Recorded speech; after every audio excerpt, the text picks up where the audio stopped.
Caros fiéis, o evangelho deste domingo de hoje é tirado do Evangelho segundo São Mateus, capítulo 24. Naquele tempo disse Jesus a seus discípulos: quando virdes no lugar santo os horrores da desolação que foi predita pelo profeta Daniel, quem lê entenda. Então os que estiverem na Judéia fujam para os montes, e o que se achar no terraço não desça para ir buscar coisa alguma de sua casa, e o que estiver no campo não volte para tomar a sua túnica. Ai, porém, das que estiverem grávidas e das que amamentarem naqueles dias. Rogai, pois, que a vossa fuga não seja nem no inverno, nem em dia de sábado, porque haverá grande aflição, qual nunca houve desde o princípio do mundo até agora, nem jamais haverá. E se esses dias não fossem abreviados, ninguém se salvaria. Mas por causa dos eleitos, serão abreviados esses dias. Então, se alguém vos disser, aqui está Cristo, ou ele está ali, não lhes deis crédito, porque se levantarão falsos cristos e falsos profetas, e farão tão grandes prodígios e milagres que, se possível fora, até os eleitos enganariam. Vede que já vô-lo predisse. Se, pois, vos disserem, ei-lo, está no deserto, não saiais. Ei-lo aqui no interior da casa, não lhes dei crédito. Porque, como o raio parte do Oriente e é visível até o Ocidente, assim será a vinda do Filho do Homem. Onde quer que esteja o corpo, aí se ajuntarão as águias.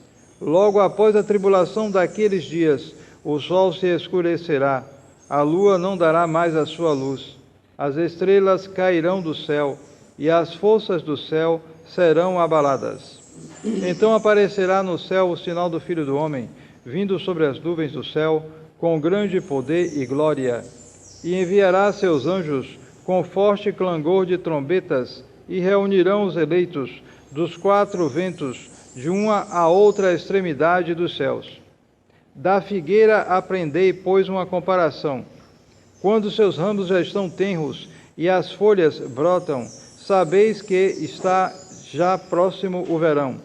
Assim também, quando virdes todas estas coisas, sabei que o Filho do Homem está perto às portas. Em verdade vos digo que não passará esta geração sem que todas essas coisas se cumpram. Passará o céu e a terra, mas as minhas palavras não passarão. Podem sentar-se.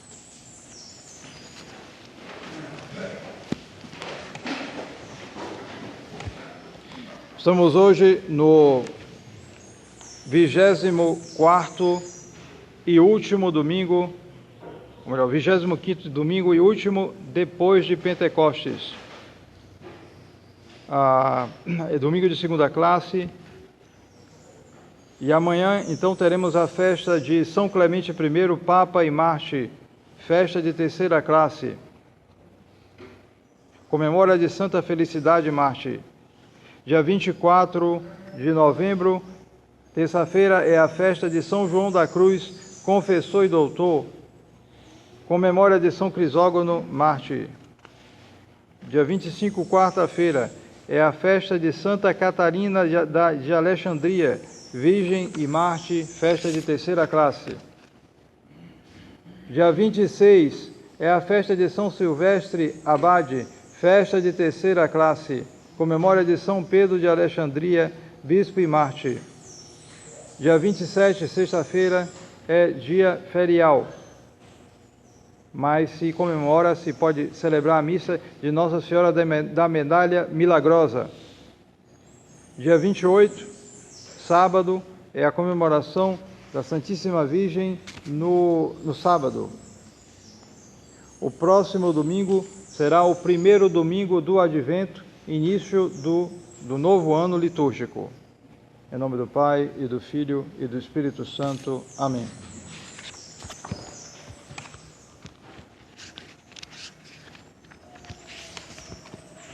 Então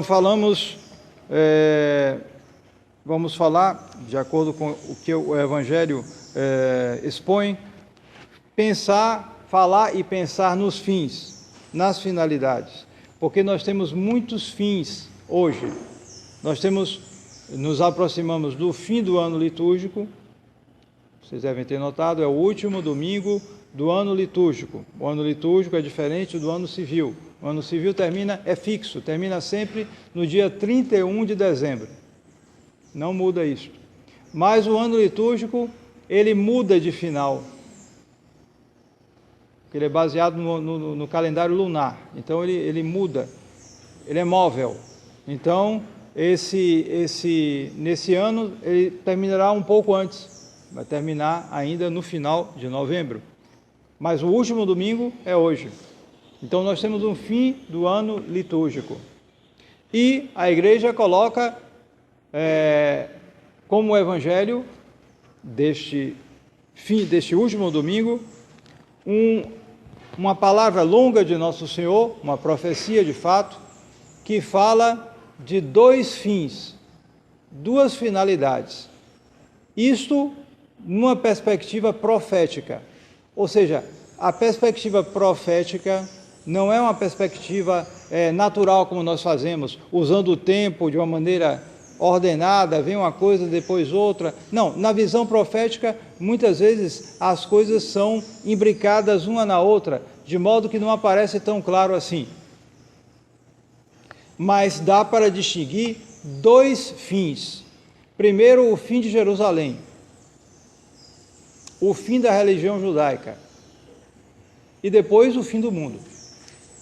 E notem bem que nas descrições o que sobressai é que são duas catástrofes, duas terríveis catástrofes, duas destruições. E depois nós temos a ocasião de pensar através desses três fins, ou seja, o fim do ano litúrgico, o fim da religião judaica, a destruição de Jerusalém, o fim do mundo e de todas as coisas. Temos a ocasião para pensar no nosso fim, que é a morte. Porque a destruição de Jerusalém, ela foi anunciada e prevista. E ela é a prova da destruição final. Ela é um fato histórico. Um fato contado por um historiador, entre outros, por um historiador judeu chamado Flávio Joséfo. Ele foi testemunha. É verdade que ele foi testemunha do lado dos romanos, porque ele começou lutando contra os romanos. Foram os romanos que destruíram Jerusalém no ano 70. E Flávio Joséfo começou do lado dos romanos, contra os romanos, melhor dizendo. Diz ele conta, que ele conseguiu derrotar os romanos numa batalha, com as estratégias curiosas que ele inventava, estendendo pele de boi nos lados assim. Então, quando os romanos jogavam a pedra batia e voltava, diz ele. Enfim, mas ele acabou sendo derrotado, porque os romanos eram muito mais fortes. Então, ele passou para o lado dos romanos, o que evidentemente provocou a raiva dos judeus que estavam dentro de Jerusalém. E ele tentou fazer a reconciliação, mais ou menos, dos judeus com os romanos, só que não conseguiu. Que a parte mais radical dos judeus estava lá dentro, não queria mesmo dar o braço a torcer, de modo que acabou tudo numa grande catástrofe, com a mortalidade extraordinária de centenas de milhares de mortos.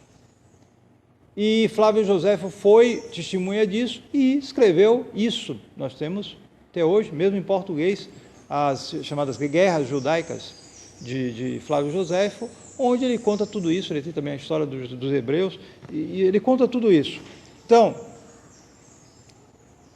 foi uma grande catástrofe, uma grande destruição. E ela é a prova dessa outra destruição, desta outra catástrofe, que será o fim do mundo. Todo mundo tem medo de catástrofe. Nós vivemos uma vida tão mole e confortável, mas quando ocorre uma catástrofe, por exemplo, um grande acidente de automobilístico numa estrada, e que a gente passa, a gente toma medo com aquilo ali, com o que a gente vê, né? Mortos, feridos, etc, etc. Ora, isso é um grão de areia comparado com a grande catástrofe que foi a destruição de Jerusalém, e com a catástrofe maior ainda, que será o fim do mundo. Então isso deve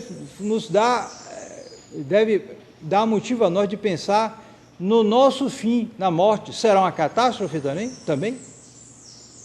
E quando eu digo catástrofe, eu não falo das circunstâncias da nossa morte, que podem ser catastróficas, como, por exemplo, num acidente de carro, por exemplo, mas podem ser também tranquilas, como muita gente que morre, pessoas que morrem de velhice, às vezes sem dar sinais quase de dor, de nada. Sim, existem casos assim, não é sempre assim, mas existe. Mas não é disso que eu quero falar. Não é das circunstâncias da nossa morte, mas do que acontecerá depois, imediatamente, de nossa morte. Porque, com certeza, nosso julgamento terá algo de catastrófico. Na medida em que nós seremos julgados pelos nossos pecados e de todos os nossos pecados. E atenção, não adianta dizer, mas eu já me confessei tudo com o padre. Você pode ter se confessado e pode ter até recebido perdão. Porém, a dívida deste pecado ainda pende em maior ou menor medida, e ela estará pendente no dia do julgamento. E isso certamente causará terror e será, portanto, uma catástrofe.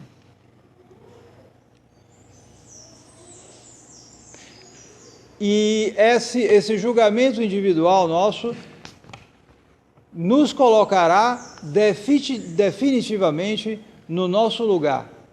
Lugar esse que nós ocuparemos na última destruição das faladas aqui, a destruição que é anunciada pela destruição de Jerusalém, que será a destruição do mundo, o fim do mundo. E notem bem, se algo é destruído, é porque ele não anda bem. Alguém que morre é porque ele não está bem. Jerusalém foi destruída porque ela não andava bem. E o mundo será destruído porque ele não estará bem, ou pior ainda do que está hoje. E isso deve fazer-nos pensar. O mundo não caminha para se tornar cada vez melhor. Ele caminha para se tornar cada vez pior, pelo menos na perspectiva do bom Deus. Na perspectiva dos homens, talvez eles se iludam muito com os progressos da técnica, mas os progressos da técnica são de uma técnica para este mundo, não são de uma técnica para a eternidade. E Deus vê as coisas da perspectiva da eternidade. E, portanto, o estado do mundo, no final, será ruim, será mau. Nosso Senhor mesmo diz, o que é que nos liga com a eternidade? A fé. A primeira ligação que nós podemos ter, o início, a raiz da justificação das nossas almas é a fé. Mas o que é que nosso Senhor Jesus Cristo diz no Evangelho? Quando o Filho do Homem voltar, acaso pensais que encontrará fé sobre a terra? Então, isso é uma indicação clara de que o mundo não estará bem. E o nosso mundo é um mundo de apostasia. É um mundo que deixou a verdadeira religião, que não se organiza mais conforme os ditames desta verdadeira religião. E, portanto, ele está num estado, pelo menos, semelhante ao estado em que se encontrará no fim do mundo. Pelo menos semelhante. Não podemos afirmar que é o mesmo estado, ou seja, de que o fim do mundo esteja já iminente. Isso não temos condição, porque nosso Senhor mesmo disse que ele não revelou, ponto final. Se não revelou, nós não podemos afirmar com certeza. Porém, podemos sim perceber as semelhanças, e realmente as semelhanças são impressionantes. E isso deve nos dar a pensar. Devemos pensar nisto e devemos compreender que no fim do mundo, nessa destruição do mundo, nosso Senhor fará brilhar 3 coisas, sobretudo nesse dia. Será um dia de justiça, em que brilhará, aparecerá a justiça de Deus, não dos homens. Será um dia também em que aparecerá a ciência de Deus, a verdadeira ciência, só pode ser a ciência de Deus. E, finalmente, a glória de Deus, para a qual este mundo foi criado. Porque esta é a finalidade do mundo. Esta é a coisa que os homens não querem saber, os homens que dominam o mundo de hoje. Eles não querem saber da glória de Deus, mas da glória do homem. E por isso realizam tantas coisas, mas para este mundo. Por isso tanto progresso na técnica. Por isso os homens põem a fé no progresso da técnica. Por isso os países são avaliados pelo seu PIB. Não pela salvação, o estado moral dos seus povos, mas pelo PIB, o que eles produzem. Mas na destruição desse mundo, porque quando vier, vem como destruição, então brilhará primeiro a justiça de Deus. Porque nesse momento haverá a verdadeira separação, verdadeira e definitiva, dos bons e dos maus. Porque hoje muitos que são tidos como bons são maus, e muitos que são tidos como maus são bons. Porque o critério é mundano, o critério não é mais de Deus. Naquele momento se estabelecerá definitiva e verdadeiramente a direita e a esquerda. Sim, porque naquele momento aqueles que se salvarem, nosso Senhor mesmo que diz, estarão à direita, mas à direita de Jesus Cristo. Atenção, não é à direita de sei lá o que, isso, aquilo, aquilo outro. À direita de nosso Senhor Jesus Cristo. Estarão plenamente conformes à vontade de nosso Senhor para em tudo. E os que estarão à esquerda estarão condenados, estarão revoltados contra o que nosso Senhor, novamente, o que nosso Senhor quer para o mundo, a vontade de Deus para o mundo e para os homens. E que não estará sendo cumprida naquele momento, como não está sendo cumprida hoje. De modo que podemos suspeitar que a esquerda seja muito mais numerosa do que a direita, naquele momento.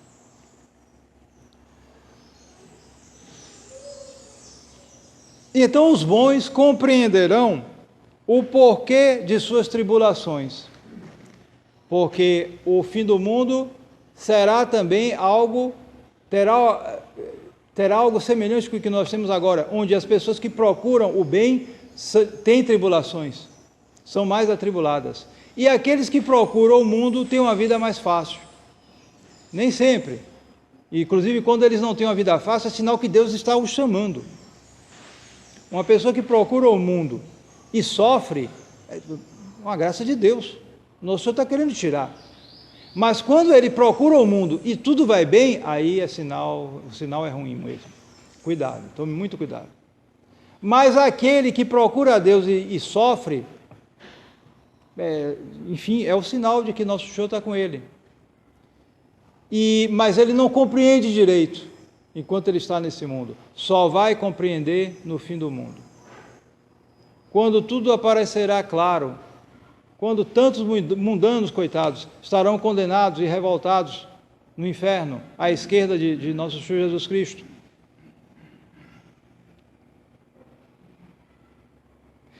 Porque essas tribulações são a mão de Deus que nos desprende desta terra. Além disso, vai se abater toda a soberba. Todo o mundo atual é fundado na soberba. É fundado nos direitos do homem. O que é isso? Soberba. O mundo só pode ser fundado nos direitos de Deus. Depois é que há os direitos do homem, que são derivados dos direitos de Deus, e que só podem ser humanos e direitos na medida em que forem conformes aos direitos de Deus. Não, isso é apagado. No máximo, Deus é reduzido à consciência individual de cada um, ou seja, não é nada de objetivo. Na prática, é simplesmente uma rejeição. Nosso mundo, seja qual for as ideologias que dominam, eles se fundam na rejeição de Deus, disfarçada ou clara, evidente.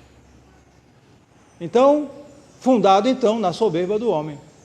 No fim do mundo, tudo isso será abatido. Tudo isso será abatido. Aparecerá então a soberba do homem, porque os soberbos gostam de se elevar, e então eles ficam do lado do mundo para se elevar, para subir, né? Tanta gente entra na maçonaria, por exemplo, nos partidos comunistas para subir na vida, e sobem,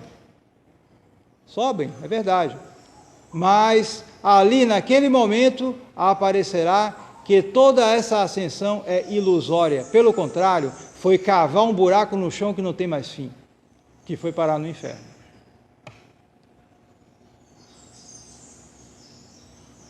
Além disso, o fim do mundo nos fará pagar todas as dívidas, porque ali todo mundo que fez errado aparecerá o pagamento deles. Notem bem, a dívida começa depois da morte, o pagamento, né? Aqueles que estiverem em pecado venial, tiverem a graça de não estarem em pecado mortal, vão pagar tormentos terríveis no purgatório, mas sairão.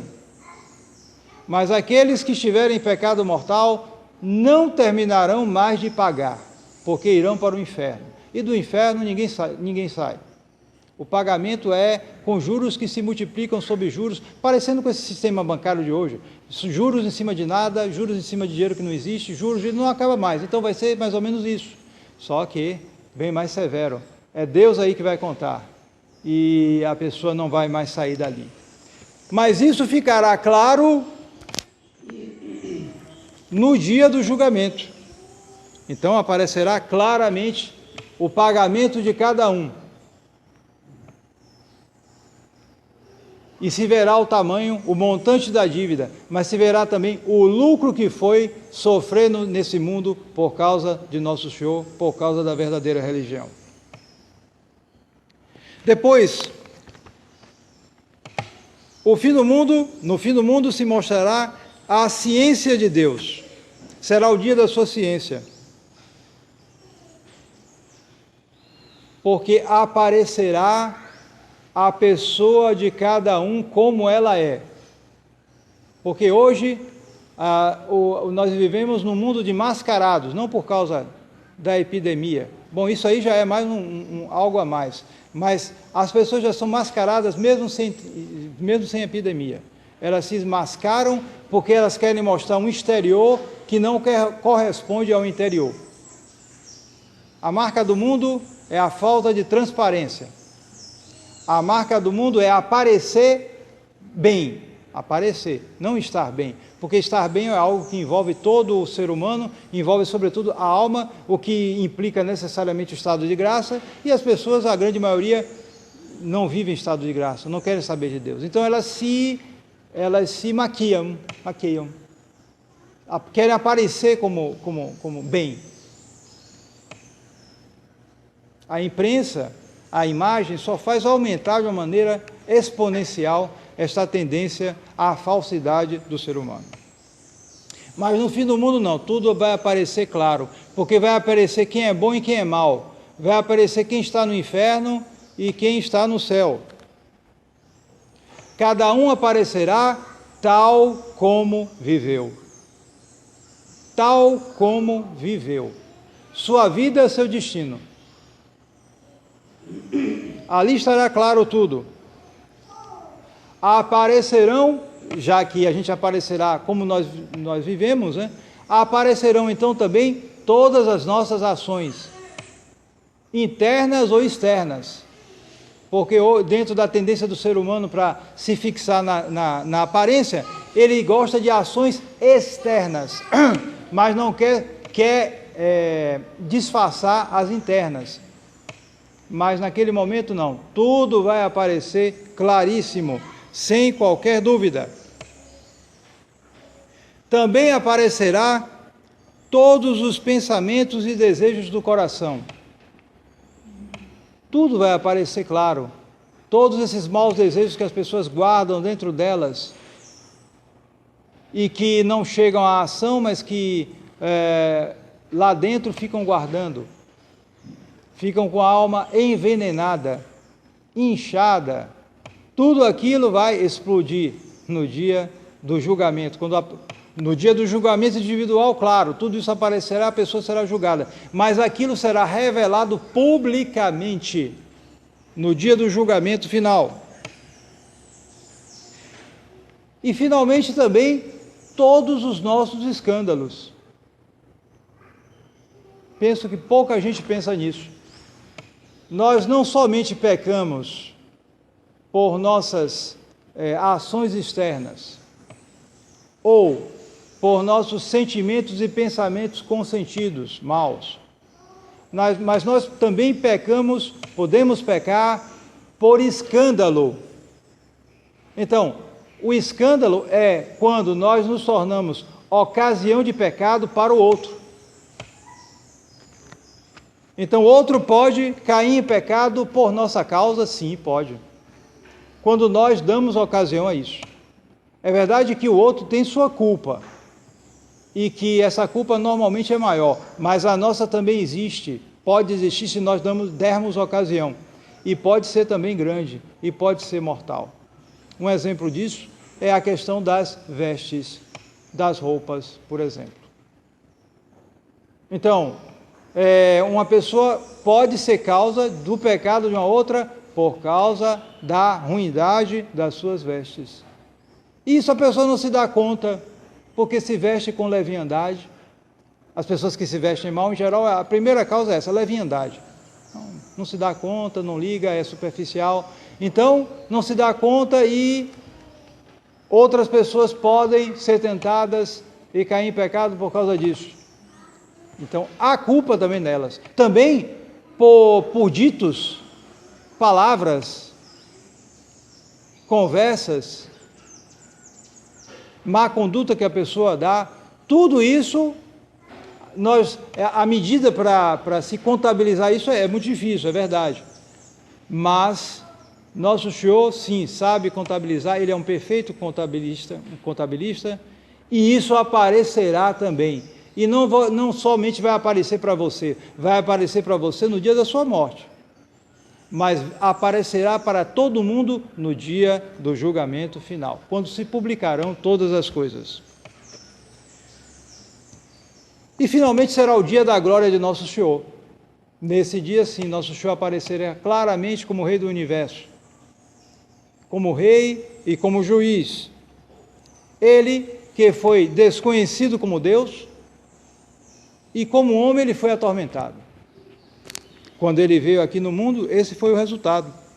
Foi desconhecido, ignorado como Deus e foi atormentado como homem, morrendo na cruz.